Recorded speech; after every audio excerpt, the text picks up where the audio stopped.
রাজবাড়ীর পদ্মা নদীতে জেলের জালে ধরা পড়েছে একটি ঢাই মাছ। মাছটি বিক্রি হয়েছে ১,৮৮,৪৮০ টাকায়। এক মাছেই লাখপতি হয়েছেন জেলে। রাজবাড়ী প্রতিনিধি মাসুদ রেজা শিশিরের পাঠানো তথ্যচিত্রে ডেস্ক রিপোর্ট।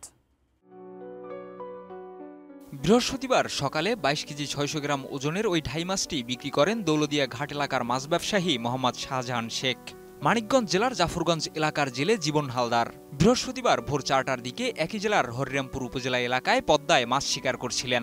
তিনি সহ ও তার সঙ্গীরা মাছ শিকার করার সময় বিশাল আকারের একটি ঢাই মাছ তাদের জালে ধরা পড়ে। ওই দিন সকালে মাছটি বিক্রি করতে নিয়ে যান গোয়ালন্দের দৌলদিয়া ফেরিঘাট এলাকায় আনোয়ার হোসেন খানের আড়তে। সেখানে ২২ কেজি ৬০০ গ্রাম ওজন মেপে ৪,৬০০ টাকা কেজি দরে নিলামে মাছটি কিনে নেন স্থানীয় মাছ ব্যবসায়ী শাহজাহান শেখ। 22 কেজি 600 গ্রাম, 600 টাকা কেজি। 35 বছর ব্যবসার বয়স আমি এত বড় মাছ দেখিনি। আজকে জীবন হালদার মাছটা জীবন হালদারও এত বড় মাছ উনি বললো দেয় নাই।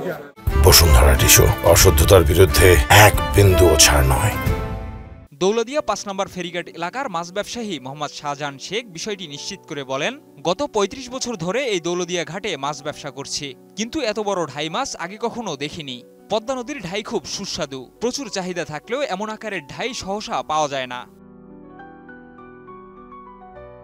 সকালে জেলে জীবন হালদারের কাছ থেকে ২২ কেজি ৬০০ গ্রাম ওজনের ঢাইটি ১,০৩,৯৬০ টাকায় কিনে নিলেও পরে অনলাইনে নারায়ণগঞ্জের এক ব্যক্তির কাছে ১,০৮,৪৮০ টাকায় ওই ঢাই মাছটি বিক্রি করে Shahjahan Sheikh. Desk report, ATN news.